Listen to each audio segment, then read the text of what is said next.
Shall not be liable to any claims or dispute arising from any mentions, expressions, or views presented by the show, its hosts, and or their guests.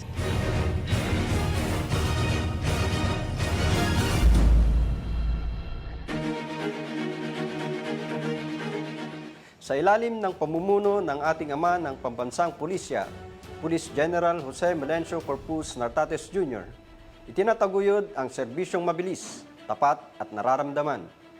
Magandang gabi, ako po ang inyong lingkod at tagapag-ugnay, Police Colonel Adonis Guzman, Deputy Director for Operations ng Police Community Affairs and Development Group. Pangako ng bagong PNP ang mas pinaigting na police visibility at agarang pagtugon sa krimen. Ako naman po si Police Lieutenant Colonel Brenda Garcia, Acting Chief Information Communication and Development Division ng Police Community Affairs and Development Group.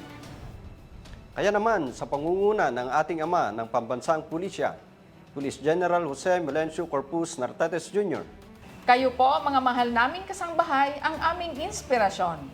Kami po ang inyong Police at your service.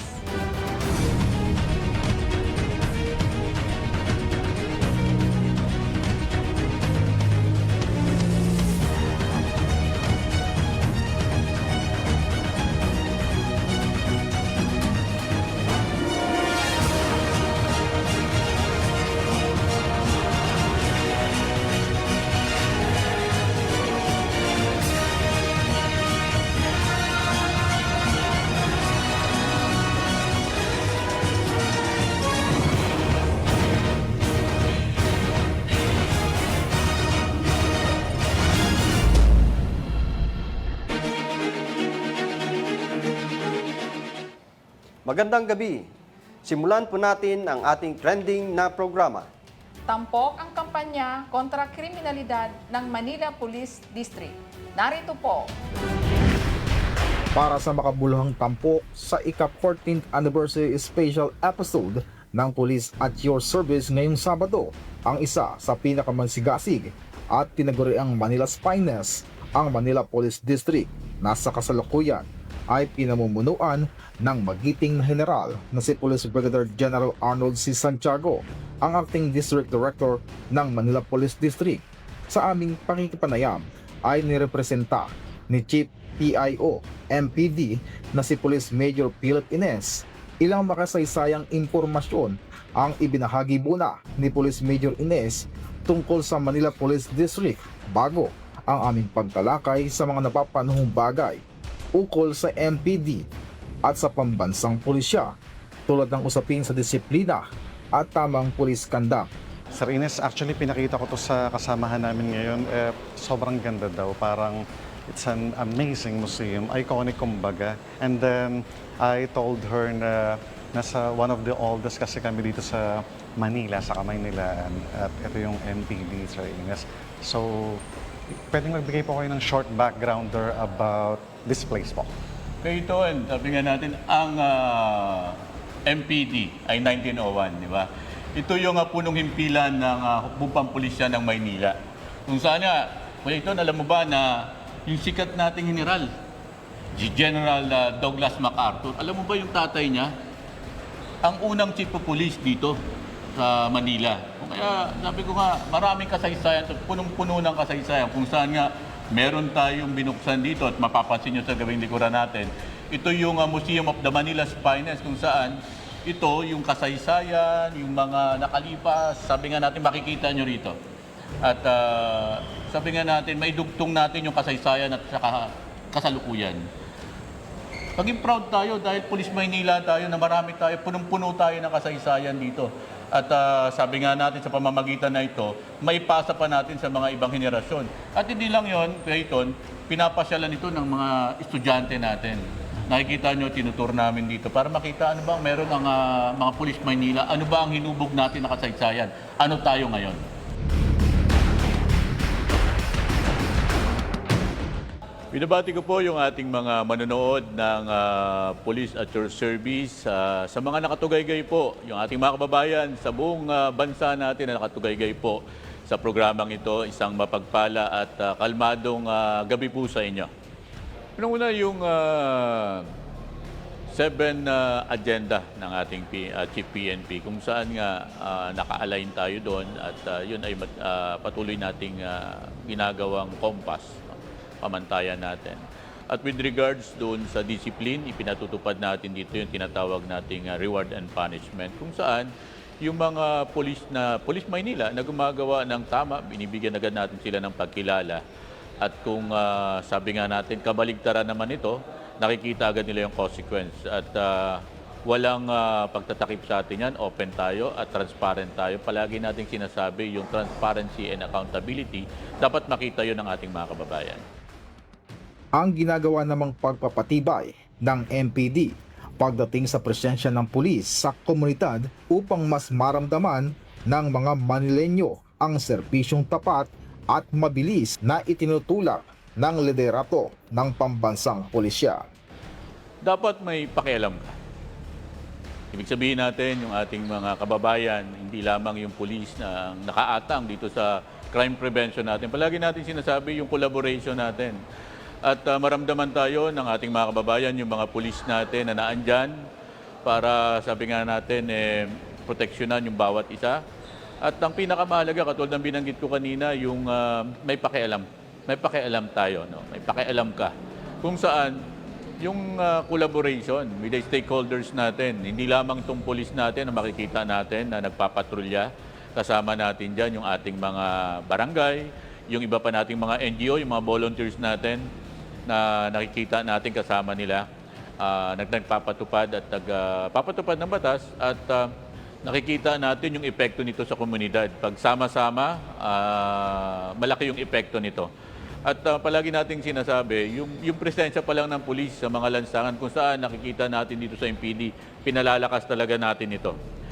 At hindi lamang yung mga regular patrollers natin yan, dito, pati yung mga admin office personnel natin, inilalabas natin yan. Meron silang tinatawag na patrol hour duty, kung saan dinadagdag pa nating pwersa yan sa lansangan. Meron silang mga designated area na pinupuntahan. Lahat, walang exempted dyan, lahat dapat magpatrolya. At dahil doon, nakikita natin yung significant decrease natin doon sa ating 8 focus crime. Nagpapakita lamang ito na hindi nagkakamali yung pamunuan ng Manila Police District dito sa iba't ibang estratiya natin kontra krimen. At ang pinakamahalaga dito, yung pakikipagtulungan ng ating mga kababayan. Ang mga hakbang ng MPD upang mas mabilis ang pagresponde sa mga insidente, lalo na sa mga matataong lugar tulad sa Maynila, kagaya ng Divisoria, Quiapo, Ermita at iba pa.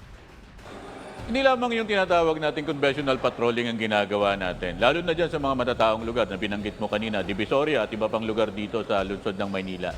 Mahigit 2 milyon ang populasyon ng lungsod ng Maynila kung saan 896 ang barangay. So ginagawa natin dyan lahat ng pamamaraan na mabantayan natin, mapaangat natin yung antas ng pagbabantay para sa ating mga kababayan. Kung saan gumagamit din tayo dyan ng drone patrolling. Meron din tayong cyber patrolling at yung conventional. Pinakamahalaga yon. At hindi lamang yon, doon sa mga matataong lugar, may ginatawag tayong mga sekreta. Ito yung term na ginagamit. Matandang term to ng Manila, pero ito yung mga intel personnel natin, yung mga naka-plaincloth, na ibiniblend natin sa mga tao, sa dami ng tao, para mas mabantayan natin yung ating mga kababayan. Kaya kung mapapansin natin, iba't iba yung mga ginagawa naming pamamaraan para maging effective yung presensya ng pulis dyan, yung ginagawa natin sa mga iba-iba nating mga intervention.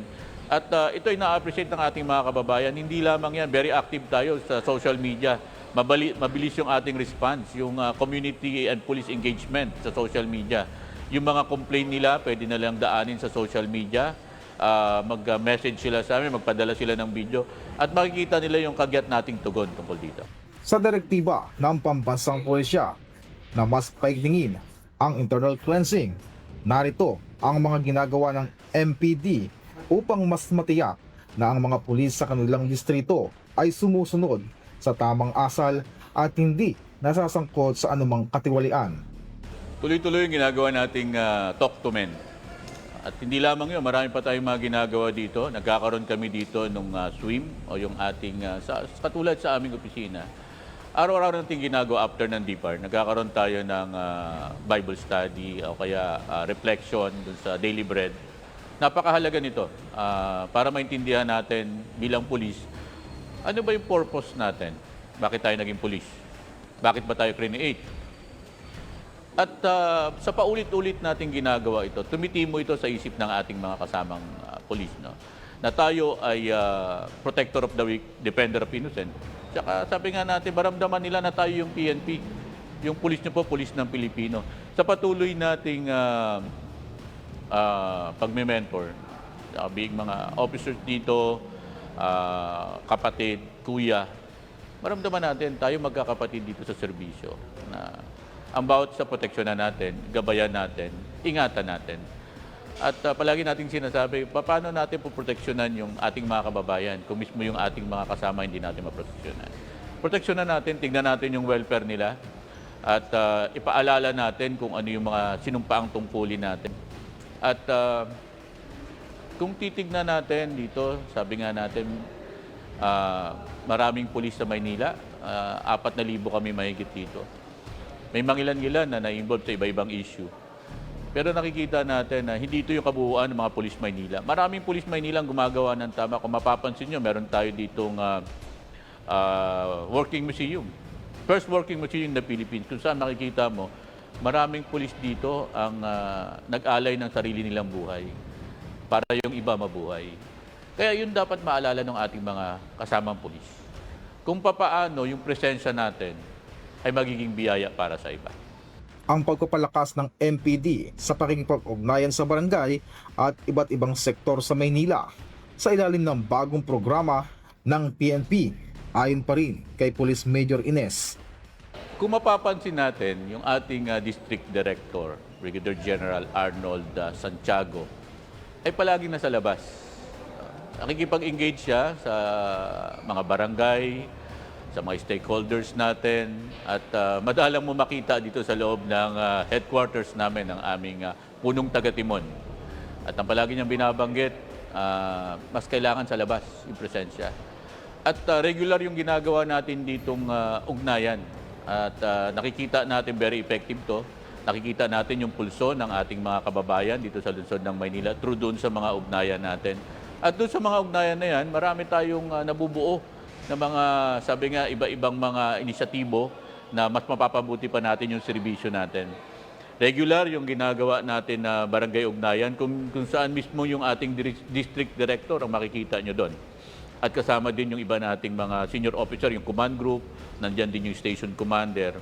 At dyan, napag-uusapan yung mga bagay na dapat ma-address agad.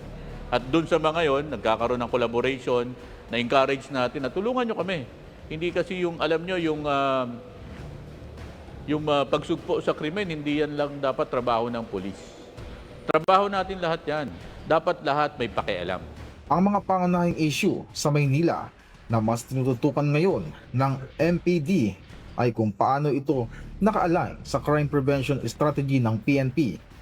Katulad ng binanggit ko, yung 7 focus agenda ng ating ama, ng ating hanay, at ng aming regional director. Pag sinunod natin yun, hindi tayo maliligaw eh. Kung saan nga, mapapansin natin, gumagawa tayo ng iba't ibang mga estratehiya, mga best practice, para sabi nga, mas maramdaman pa tayo ng ating mga kababayan. Katulad nung tanong mo ngayon, paano ba natin siya ginagawa? Paano ba tayo nakakagawa?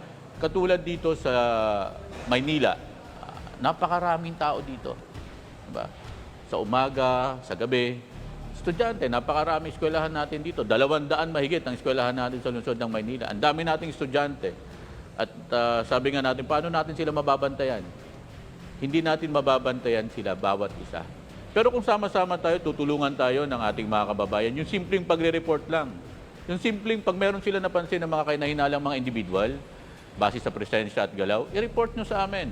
Gamitin nyo yung numero nating 911. Napaka-effective nito. Sa maraming pagkakataon, nakita natin kung saan marami itong natulungan, marami itong na-respond yan, at marami tayong mga success story dahil sa paggamit natin ng 911. Ang paniniguro ng mga police station sa MPD na ang mga ito ay may sapat na tauhan, kagamitan at mobility para sa mas mabilis na aksyon sa mga insidente ayon pa rin kay Police Major Ines. Regular yung ating auditing ng ating shoot capabilities kung saan nga kasama rin to sa inspection, regular inspection na ginagawa ng ating area management inspection, yung ating red teaming inspection at marami pang iba para ma-check natin tama, sapat ba yung ating mga kagamitan, sapat ba yung ating mga personnel, tama ba yung kanilang deployment. At nakita naman natin sa tuloy-tuloy nating ginagawang ito, nakikita natin na naiaayos natin ng tama yung ating mga personnel, yung mga kagamitan natin, pinapacheck natin ng regular kung okay pa ba ito, roadworthy ba yung mga mobile cars natin, at pati mga motorcycle natin, ganun din. So ang mahalaga lang dito, may malasakit dapat ang bawat isa. Samantala, napakalaking tulong pagdating sa pagsupok ng focus crimes maging sa pagkapatupad ng safer cities sa buong Kamaynilaan ang command center ng Manila Police District na ibinahagi pa rin ni Police Major Philip Ines. So dito makikita natin kung yung mga lugar na binabantayan natin sa lungsod ng Maynila. Tuwing may malaki ang pagkilos, makikita natin dito katulad ng CRB Mindiola. Nasaan yung CRB Mindiola natin? Ito yung katulad dito, ito yung Liwasang Bonifacio nung nakaraan natin, may mga malakihan tayong pagkilos. Kung mapapansin nyo, ito yan. Kaya nakikita agad natin, bukod doon, meron pa tayong mga drone patrollers. Diba? Hindi lamang yung conventional type na pagpapatrol. Kung hindi, pati doon, ang tawag natin aerial patrol using doon sa ating mga drone. Kung saan meron tayo ditong 17 na drone patrollers natin. At the same time, yung body-worn camera natin, meron tayong 78 na makikita din natin dito pag kailangan natin. So, ito yung lugar kung saan makikita natin yung sa may CRB Mindiola, Liwasang Bonifacio, then Tungkalaw, kung saan ito rin yung kalimitan na nagkakaroon tayo ng mga pagkilos.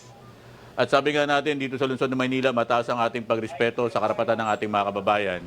Kung saan nga, palagi nating pinapaalala na ang karapatan at kalayaan ay lagi may kakibat na responsibilidad. At natatapos ang kanilang kalayaan kapag ang karapatan ng iba ay umpisa na natatapakan. Makikita natin dito, naka-record lahat yan. Meron, bukod doon, sa meron tayo nito, meron din tayo nagdo-document sa field natin, yung mga personnel natin doon ng PIO, kung saan nakita natin sa maraming pagkakataon, hindi na tayo magawa ng mga negatibong naratibo ng mga grupo na yan. Kasi nakikita natin yung ating transparency and accountability na andyan. Ang update sa kampanya ng MPD laban sa illegal na droga at kung paano ito isinasagawa ng may respeto sa karapatang pantao alinsunod sa polisiya ng pambansang pulisya. Yung ating datos from January to May 2026, kung saan nga nakapagtala tayo ng mahigit kumulang 30 million na mga halaga ng illegal na droga ang nakuha natin dyan. At meron tayong mga naaresto na mga 817, kung hindi ako nagkakamali, from January to June. Kung saan nga sinusunod natin dito yung ating PNP operational procedure, yung pagrespeto natin dito sa karapatan ng mga inuhuli natin. At dito nakikita natin kung paano nagiging matagumpay yung ating mga iba't ibang operasyon. Ang mahalaga palagi dito, pinapaalala natin sa ating mga police, yung mga operating unit natin, yung ating tinatawag na transparency and accountability. Ang ginagawang pagtugon ng MPD pagdating sa mga reklamo ng publiko tungkol sa traffic enforcement, sidewalk clearing at street violation sa Maynila ayon pa rin kay Police Major Ines. Mabilis ang ating pagtugon. Gumagamit tayo ng lahat ng tungtungan para maabot natin yung ating mga kababayan. At kung mapapansin natin, kung meron mang mga reklamo na kailangan natin tugunan, makikita nyo mabilis. Meron tayong tinatawag na golden hours. Dapat masagot natin, matugunan natin itong mga pangangailangan ng ating mga kababayan. Kung mapapansin nyo, dito sa lungsod ng Maynila, talagang may mga pagbigat ng daloy ng trapiko dito. Pero nakikita naman natin, meron tayong mga unit na naka-assign dyan. At hindi lamang yun, yung ating local government, katulong din natin dun sa traffic management and control. At doon naman sa mga hinihinging assistance sa atin ng mga kababayan natin, lahat ng tungtungan pwede nalang gamitin kung saan palagi namin sinasabi na mga pulis Maynila ay nasa dulo lamang ng inyong mga daliri. Tawagan nyo kami, i-message nyo kami, i-send nyo dun sa aming mga social media account na palagi naming dinadrumbeat ito sa ating official social media account ng MPD para maraming tayong marating pa. Ito na yung bagong tungtungan natin. Gamitin natin to para makatulong sa ating mga kababayan. ang ginagawa ng MPD upang mas poprotektahan ang mga kabataan sa Maynila laban sa gang recruitment, cybercrime at iba pang masamang banta. Bago pa man nangyari yung insidente sa Tacloban, ginagawa na ng Manila Police District yan. Yung collaboration natin sa mga school officials, sa mga principal, sa mga stakeholders natin, sa mga iba pa natin, yung mga security officers natin. Pinupuntahan yan kung saan nga, base na rin doon sa kautusan ng ating SILG, na palakasin natin yung presensya sa mga eskwelahan, magkaramdam ng kapanatagan yung ating mga magulang, estudyante at mga guro, pagpapasok at uuwi sa kanilang mga tahanan, papasok sa eskwelahan, uuwi sa kanilang. May makikita silang pulis doon sa mga entrada. At hindi lamang yon, kailangan maramdaman tayo mismo ng ating komunidad. Yung mga estudyante, matanggal natin yung takot na ang pulis nakakatakot, hindi. Tayo yung pulis na naandyan pag kailangan nila. Protector tayo, protector of the weak, defender of innocent. Yung mga bata, kailangan, sabi nga natin, maging magiliw sa atin. Ipakita natin sa mga susunod na henerasyon na ito yung PNP. Kami yung PNP na maaasahan nyo kami, pag kailangan nyo kami, at kaya namin tumitig sa mga mata nyo. Pag dumating ang pagkakataon, kaya naming mamatay para sa inyo. Ang mga bagong programa ng MPD para sa mental wellness training at professional development ng mga pulis bilang tugon sa direktiba ng pambansang pulisya. Tama po kayo doon. Regular po yung ginagawa natin dyan, mga seminars at saka yung kasama na rin dyan yung tinatawag nating SWIM. In-incorporate natin yan. At yung ating health service ng Manila Police District, marami silang mga ginagawa na mga seminars para makatulong sa ating mga kapulisan. Ang palagi natin tinitignan yung welfare ng kasama nating mga pulis. Sabi nga, paano tayo makakapaglingkod kung mismong tayo may problema, no? Either yan sa health o kaya sa ating mental health natin. Kailangan, bago tayo makapaglingkod, kailangan physically and mentally prepared tayo. Kung saan makikita natin dito, tuloy-tuloy yung ginagawa nating mga seminars dito, training dito, at hindi nagpapabaya yung pamunuan ng Manila Police District. Diyan, katulong natin yung ating mga taga-health service.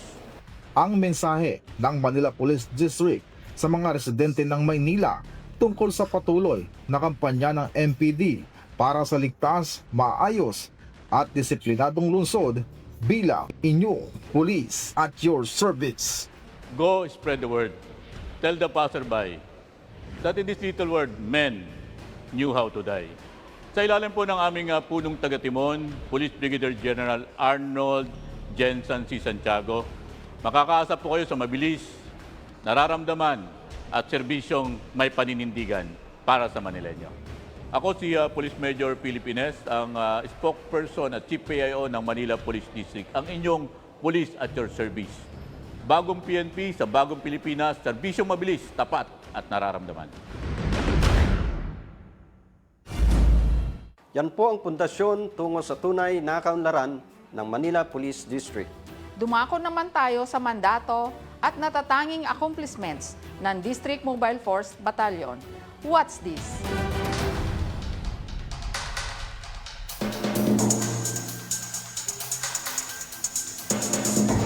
Kung sa ngalan ng pagbibigay ng seguridad, serbisyong mabilis, tapat at nararamdaman lamang ang pag-uusapan.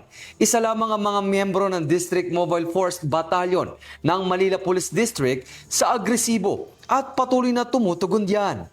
Kaya naman, upang lubusang maunawaan ng publiko ang mga estratehiya at papel na ginagampanan ng bawat pulis na nakatalaga sa opisina na itinuturing na Manila's Finest, aming nakapanayam ang taga-timon ng opisina ng District Mobile Force Battalion na si Police Colonel Paul J.D. Doles at tuwiran ang kanyang mga naging pahayag ukol sa pangunahing papel na pinatutupad nila sa ngalan ng serbisyo publiko.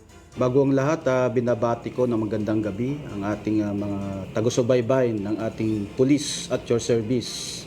Ako po si Police Colonel Paul J.D. Doles, ang Force Commander ng DMFB Manila Police District. At binabati ko rin po ang ating police at your service sa kanilang ika-40th anniversary bilang Force Commander ng District Mobile Force Battalion. Tinitiyak ko na maging mabilis, epesyente at proaktibong serbisyo ng pulisya sa buong distrito. Bilang Force Commander, sinisiguro natin na laging handa ang ating mga tauhan sa pagpapanatili ng kapayapaan at kaayusan, agarang pagre-responde sa mga insidente at pagbibigay ng suporta sa lahat ng police stations upang mayatid ang serbisyo na nararapat sa bawat mamamayan. Maliban sa agarang serbisyo publiko at sinserong pagtalima sa tawag ng tungkulin sa nasasakupang lungsod, buong pusong ibinahagi rin ni Police Colonel Doles na kanilang pinalalakas rin ang quick reaction capability nila para sa anumang uri ng insidente. Aniya, ito ang kanilang hakbangin ukol rito. Patuloy nating pinapalakas ang ating quick reaction teams sa pamamagitan ng regular na deployment, simulation exercises at 24/7 operational readiness. Tinitiyak din natin na sapat na kagamitan, komunikasyon at koordinasyon upang makaresponde agad sa anumang emergency o insidente. Dagdag pahayag pa ni Police Colonel Doles ukol naman sa usapin at estado ng kahandaan ng pisikal na pangangatawan at kaisipan ng mga pulis na miyembro ng District Mobile Force Battalion.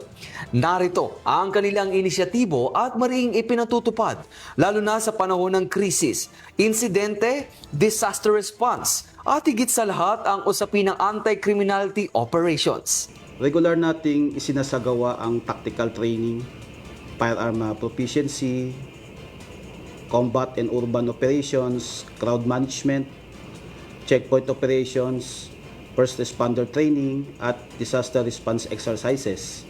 Layunin nitong mapanatiling handa ang ating mga tauhan sa iba't ibang uri ng police operations. At hingil naman sa isa sa focused agenda ng hepe ng Pambansang Pulisya ng Pilipinas na si Police General Jose Melencio C. Nartates Jr. na tumatalakay sa Enhanced Managing Police Operations, partikular sa pagdakip ng mga lumalabag sa batas. Ito naman ang tuwirang pahayag ni Force Commander Police Colonel Doles. Ang DMFB ay nagbibigay ng operational support sa mga police stations, specialized units sa pagsasagawa ng anti-illegal drugs operation at serbisyo ng mga warrant. Nagbibigay tayo ng security augmentations, perimeter security at tactical assistance upang maging ligtas at matagumpay ang operasyon. Sa kabila ng mga isinasagawa nilang hakbangin na iyan ng pulisya para masigurado na mapanatiling epesyente ang bawat operasyon ng hanay ng pulisya, hindi rin isinasantabi ng mga otoridad na siguraduhin na maramdaman ng publiko na sila'y ligtas, kaya naman ito ang inisyatibo ng pulisya. Mas pinaiting natin ang mobile at foot patrol police presence at random checkpoints sa mga lugar na may mataas na insidente ng krimen. Ang layunin nito ay mapigilan ang kriminalidad at mapalakas ang pakiramdam ng seguridad ng publiko. Bukod sa mahigpit na paglalaan ng seguridad sa publiko, patuloy rin ang District Mobile Force Battalion sa pagpapatibay ng kanilang ugnayan sa mga lokal na istasyon, aniya sa ngalan ng mabilis na serbisyo. Patuloy ang ating koordinasyon sa lahat ng police stations sa pamamagitan ng regular na communication, operational planning, intelligence sharing at joint operations. Sa ganitong paraan ay mas mabilis ang deployment ng pwersa kapag kinakailangan. Maliban diyan, hindi rin natatali sa pagbibigay ng serbisyong mabilis, tapat at nararamdaman ang bawat membro ng District Mobile Force Battalion sa pagpapadala lamang ng karagdagang tauhan at pwersa sa mga nagsasagawa ng mga police operation. Aniya, sila rin ay sinsero sa sinumpaang tungkulin na siguraduhin mataas ang antas ng moral at welfare ng pulisya. Mahigpit nating pinagpatupad ang internal discipline, regular inspection, physical fitness program, continuing police education at values formation. Palagi nating pinapaalala na ang bawat pulis ay dapat maging disiplinado, may integridad at may malasakit sa publiko. At pagdating naman sa usapin ng serbisyong mabilis na pagtugon sa reklamo o hinaing ng publiko, ito naman ang tuwirang tugon ni Police Colonel Doles. Patuloy nating nire-review ang deployment ng ating mga tauhan sa patrol units para mas mapabilis at ang pagre-responde. Pinapahusay din natin ang koordinasyon sa police stations at communication system upang agad na makarating ang mga responders sa lugar ng insidente. Dagdag pa rito ay ang paglalaan ng iba't ibang programa para sa komunidad na siya namang napaka-epektibo sa pag-iingat sa banta ng krimen sa Kalakhang, Maynila. Sa ngayon, aktibo ang DMFP sa iba't ibang community outreach program tulad ng dialogue sa komunidad, information drives, clean-up activities, feeding program, tree planting, pang-proyekto sa ilalim ng Barangay Community Affairs Section. Layunin nitong mapalapit ang pulisya sa mamamayan at mapalakas ang tiwala ng publiko. Maliban diyan kung anong bilis ng pag-usbong ng makabagong teknolohiya at siya rin namang bilis ng paggamit din ng teknolohiya ng mga tauhan ng District Mobile Force Battalion sa pagdakip nila sa mga lumalabag sa batas. Ginagamit natin ang Intelligence Report Communication System, GPS monitoring, CCTV coordination at iba pang available technologies upang maging mas mabilis ang pagdidesisyon at mas epektibo ang deployment ng ating mga tauhan sa police operation. At kung sa usapin naman ng kahandaan sa disaster emergency response ang tatalakayin, ito naman ang hakbang ng pulisya upang matugunan ito. Regular tayong nagsasagawa ng disaster preparedness, training, search and rescue exercises, evacuation support at interagency coordination. Naka-standby rin ang ating mga personnel at kagamitan upang agad makatugon sa anumang kalamidad o emergency. Isang pagpupugay sa buong kapulisan ng Manila Police District, partikular ang hari ng District Mobile Force Battalion, mula sa mga personalidad sa likod ng programang Police at Your Service Team. Ang inyong dedikasyon sa pagsasabuhay ng inyong tungkulin na mapanatiling ligtas, payapa at ang seguridad ng mamamayan ay hindi matatawaran. Bilang panguli, ito ang iniwang mensahe at panawagan ng pulisya sa publiko. Sa ating mga kababayan, makakaasa po kayo na ang District Mobile Force Battalion ay nananatiling handa sa pagbibigay ng mabilis, tapat at profesional na serbisyo. Patuloy po nating pagtulungan ang pagpapanatili ng kapayapaan at kayusan sa ating komunidad. Ang inyong kooperasyon ay maagap na pag-uulat ng anumang insidente ay malaking tulong upang mas mapabilis ang aming koaksyon.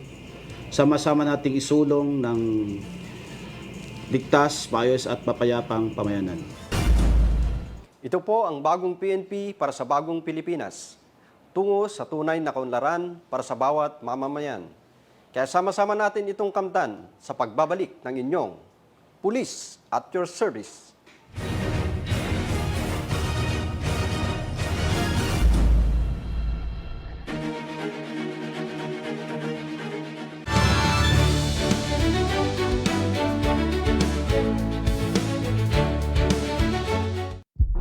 Hearts that can't let go. Secrets that can change lives forever. This August, something is about to unravel. In celebration of Wish 1075's 12th anniversary, Wish 1075 presents Wish Date Unchanging Glass, starring Yuki Takahashi, Aljan Mendoza, and Zijan Haranilia, together with Monina Lawrence and Charmaine Suarez. A film made even more special by performances from Pops Fernandez, Renz Verano, The Juans, and Diwata. Wish Date Unchanging Glass, happening on August 23, 2026, 7 p.m. at the Araneta Coliseum. Get your tickets now at ticketnet.com.ph. May mga laruan kang nakakalat sa sahig. Lilikpitin mo ba agad? O mamaya na lang? Alamin natin kung bakit mahalagang maging masipag sa susunod na KNC Show. Araw ng Linggo, alas 11 ng umaga, dito lang sa UNTV.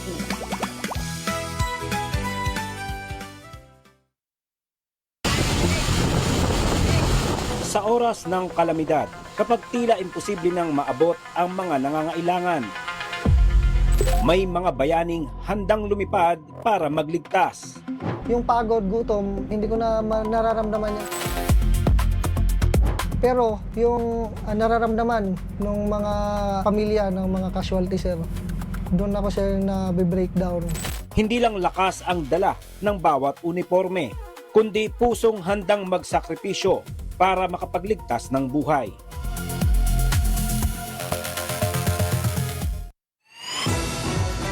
Sa pagsalubong sa umaga, simulan ang araw sa pagtutok sa mga balitang totoo, komprehensibo at mapagkakatiwalaan.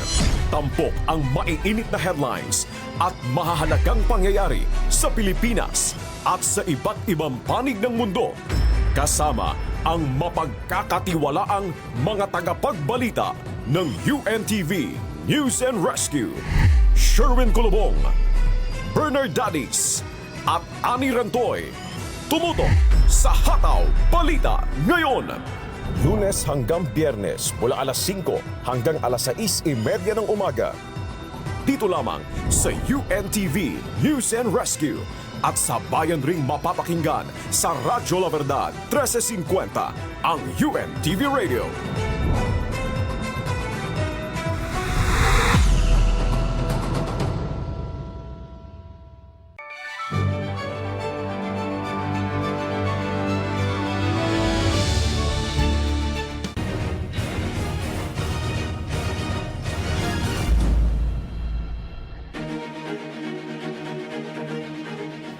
Narito naman po ang natataying best practices sa pagsugpo sa krimen.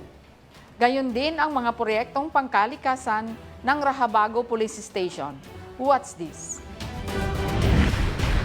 Hindi biro ang magpanatili ng kapayapaan at kaayusan na binubuo ng 105 na barangay, isang estratehikong hakbang ang ipinapatupad upang masiguro ang kaligtasan ng bawat mamamayan.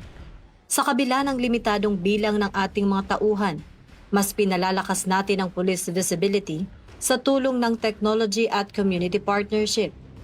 Sa pamamagitan ng masisipag nating force multipliers, kung saan ang bawat 2 pulis ay kaagapay ang 10 barangay tanod, patuloy ang ating foot at motorcycle patrol, kasabay ng 24/7 na pagresponde sa ating hotlines at official social media pages. Halina't panoorin natin ang ating tampok na himpilan ng pulisya ngayong gabi, ang Rahabago Police Station, sa pamumuno ni Police Lieutenant Colonel Ronald M. De Leon, Chief of Police. Magandang gabi po sa lahat ng manonood natin sa Police at Your Service. I am Police Lieutenant Colonel Ronald De Leon, the Station Commander of Rahabago Police Station. Mayroong kaming unay sa hotline namin. Pangalawa, mayroong kaming social media kung saan pwede sila maglagay ng reklamo. Third, mayroong Bilis Kilos Action Center ang City Government of Manila. At the same time, yung pinaka-importante na best practices namin dito sa Tondo na naging effective siya in terms of information drive is the police and community online interaction. Kasi lahat na ngayon nakahawak na ng cellphone. So we can convey message to them that they can file a complaint, pwede silang magreklamo sa atin, maa-actionan natin agad, which is ginagawa naman nila through online. Pagka may time dito, pag Monday, nakaschedule kami na nagla-live kami dito. At least kausap ko sila. Nagtatanong sila natin para yung interaction na susolusyonan na natin there and there, yung mga tanong nila, sir, paano po ganito?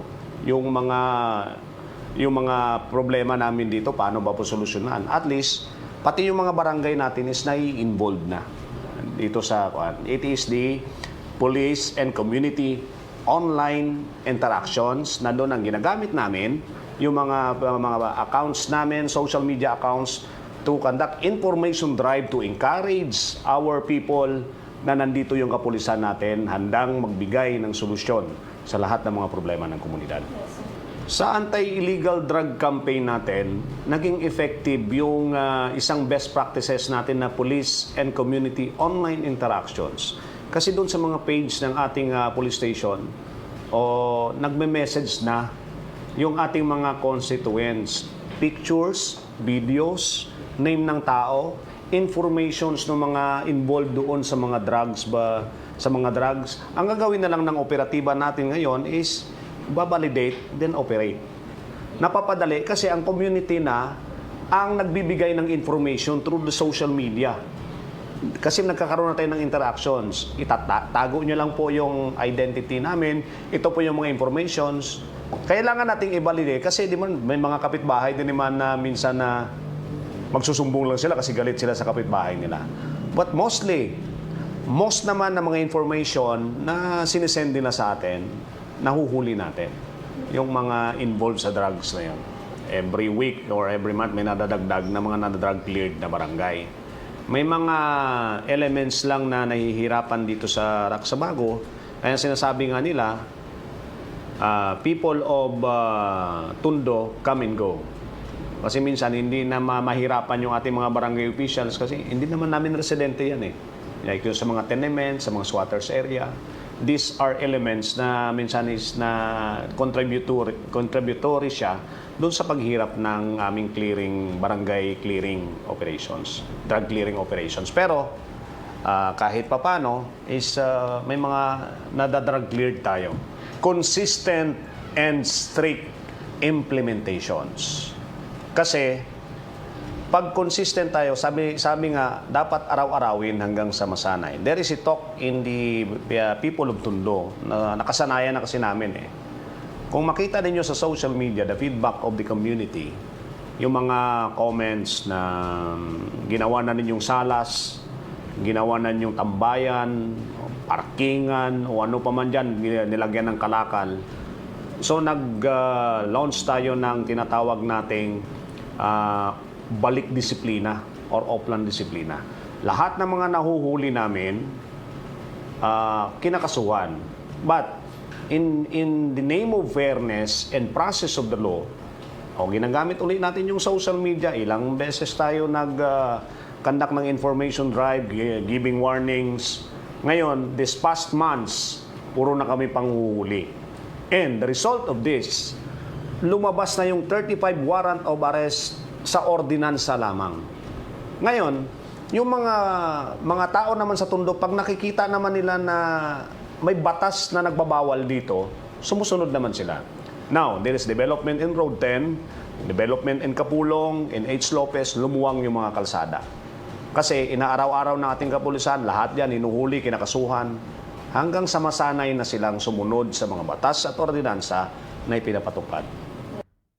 Sa pamamagitan ng offline disiplina, ipinagmamalaki ng himpilan ng pulisya ng Rahabaho ang mahigpit na pagpapatupad ng mga batas at kautosang pambarangay sa Tondo. Matapos ang mga paunang babala, ang patuloy na pag-aresto at pagpapatala ng mga nahuhuli na nilalagay nila sa kanilang mga official social media pages. Ito ay nagbunga ng mas disiplinadong mamamayan at mas ligtas na mga kalsada. Tugon ng himpilan ng pulisya ng Rahabaho sa suliranin sa Road 10 ang Project Bayanihan. Isang makabagong hakbang kung saan ginagamit ang pagbusina para sa mabilisang pakikipagtulungan ng mamamayan. Katuwang ang Maya Audio na ginagamit upang agad na matukoy at maaksyonan ang anumang banta sa seguridad. Nagkaroon tayo ng mga series meetings, conferences with stakeholders, drivers and truckers, barangay officials, and even mga batang Tondo, kung paano natin masolve yung problem na ito. Nag-derive tayo doon sa Project Bayanihan. So, ibig sabihin, pag may umaatake na jumper boys at nakikita ng mga drivers natin, sabay-sabay na busina.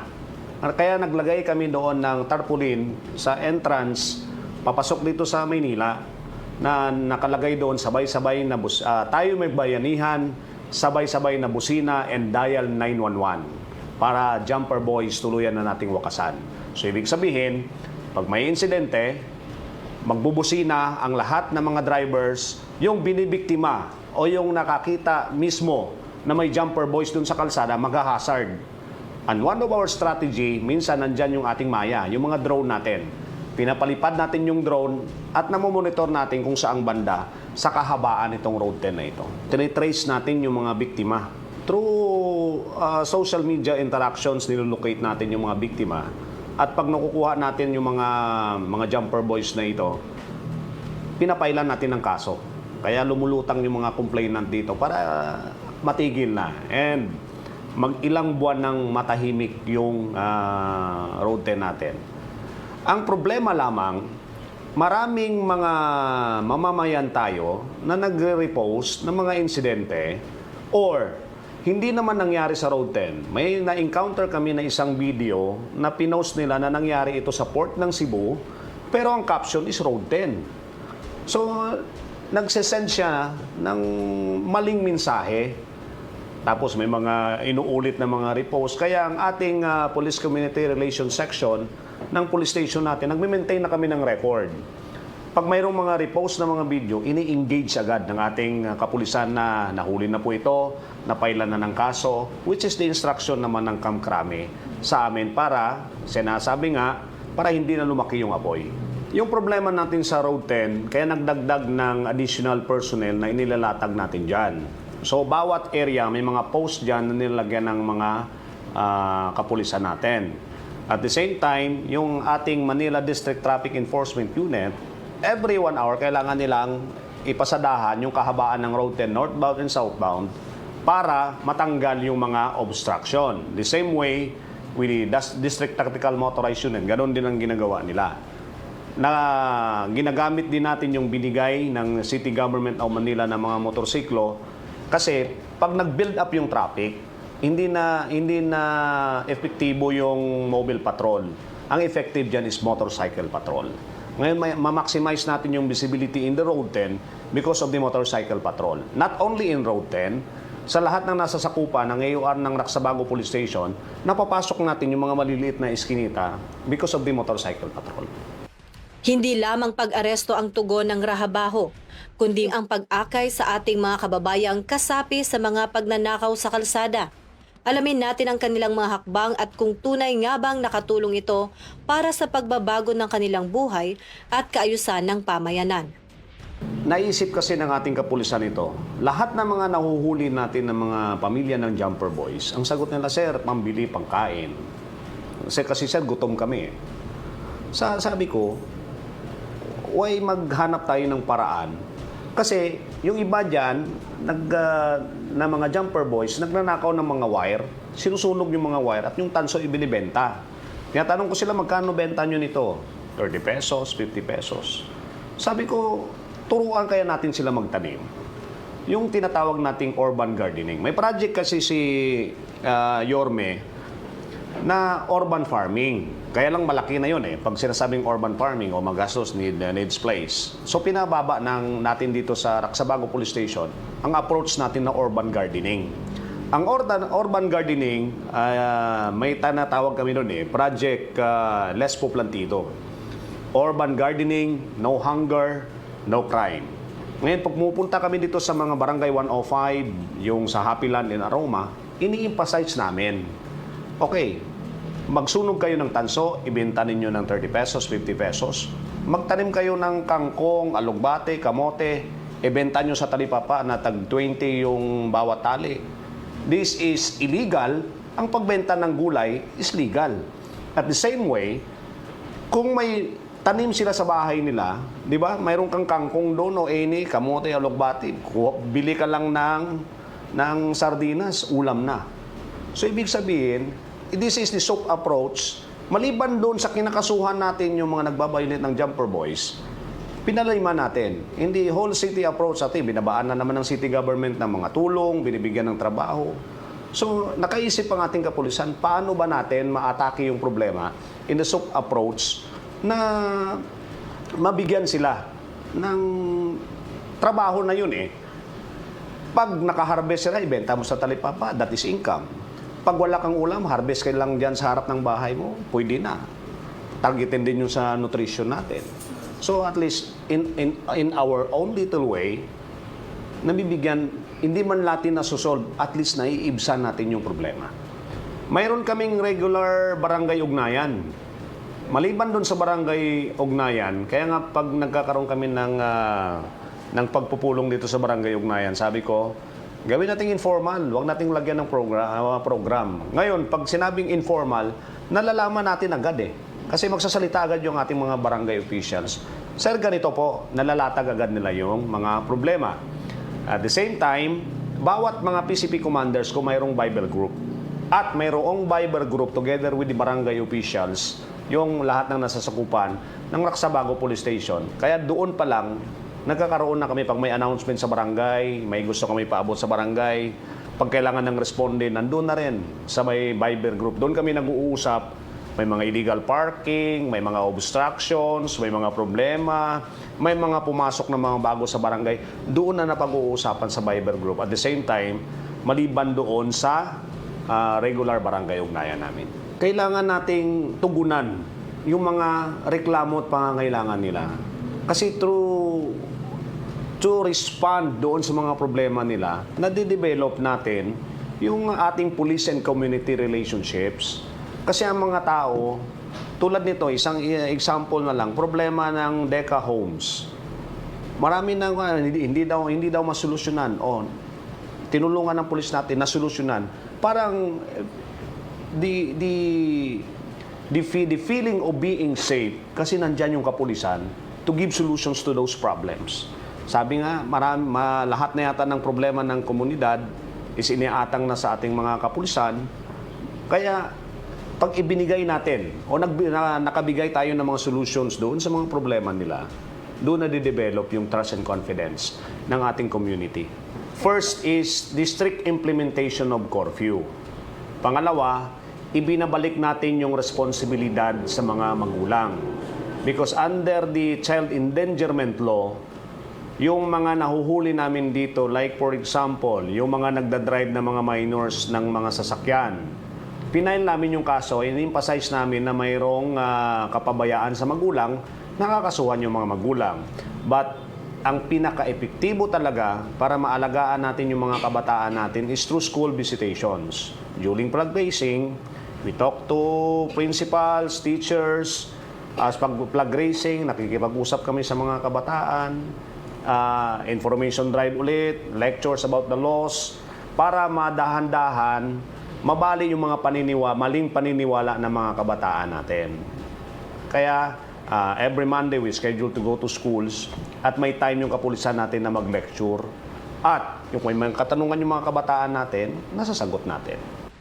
Pakinggan naman natin ang mahalagang panawagan at taus-pusong mensahe ng pinuno ng himpilan ng pulisya ng Rahabaho para sa ating mga kababayan sa Tondo at sa lahat ng ating mga taga-subaybay sa inyong pulis at your service. Isang paanyaya sa patuloy na pakikipagtulungan para sa ligtas at maayos na pamayanan. Yung mensahe ko na lang dito sa mga batang Tondo, makakamit din natin yung pangarap natin na sa bagong Tondo tayo ay disiplinado. At yung paniniwala ng aming Yorme Isko Moreno na basta Mandalenyo, disiplinado. So, we need the cooperations of the community. Hindi namin magagawa ito kung wala ng suporta ninyo. Makakamit natin yung pangarap natin na maging matahimik, matiwasay, malinis ang Tondo. Kaya we will go do our job, we will contribute our part doon sa mantra namin dito sa siyudad ng Maynila na kami, we will contribute that together we will going to make Manila great again. Muli, magandang gabi po sa lahat. Nais ko pong batiin ng 14th anniversary ang Police at your service. Ako po muli si Police Lieutenant Colonel Ronald M. De Leon, Station Commander of Rahabago Police Station, ang inyong police at your service. Sa bagong PNP, sa bagong Pilipinas, serbisyong mabilis, tapat at nararamdaman. Pinatunayan ng Rahabaho na ang tunay na seguridad sa pamayanan ay bunga ng pagkakaisa. Sa pamamagitan ng matibay na ugnayan sa pamahalaang lungsod, ang pinuno ng barangay at mga kababayan sa Tondo nakatuwang sa paglilingkod, nananatiling ligtas at matatag ang buong komunidad. Ito ang malinaw na patunay ng tapat at walang kapantay na pag-aalay ng sarili para sa kapakanan ng bawat mamamayan. Dahil ito ang bagong PNP para sa bagong Pilipinas, maglilingkod ng mabilis, tapat at tunay na nararamdaman ng mga taga-Tondo. Mga mahal naming mga kasangbahay, marami pong salamat sa patuloy na pagtitiwala at suporta sa inyong pambansang pulisya. Sa paggabay ng ating Pangulong Bongbong Marcos Jr. tungo sa ligtas at maunlad na bagong Pilipinas para sa bawat Pilipino. At sa pamumuno ng ating Chief PNP, Police General Jose Melencio Corpus Nartates Jr., kami po ang inyong bagong PNP para sa bagong Pilipinas. Serbisyong mabilis, tapat at nararamdaman. Ako po ang inyong lingkod at tagapag-ugnay, Police Colonel Adonis Guzman, Deputy Director for Operations ng Police Community Affairs and Development Group. Ako naman po si Police Lieutenant Colonel Brenda Garcia, Acting Chief ng Information Communication and Development Division. Patuloy po nating suportahan ang inyong PNP at ang ating pamahalaan tungo sa ganap na kaayusan at kaunlaran ng ating inang bayan. Magkita-kita tayong muli sa susunod na Sabado sa patuloy na pagpapakita ng serbisyo ng inyong pulisya para sa bayan at mamamayan ng inyong Police at your service. Dahil kami sa UNTV, Diyos ang aming sandigan, serbisyo publiko ang aming pinahahalagahan. Salamat sa Diyos, mabuhay ang pambansang pulisya at mabuhay ang ating inang bayang Pilipinas.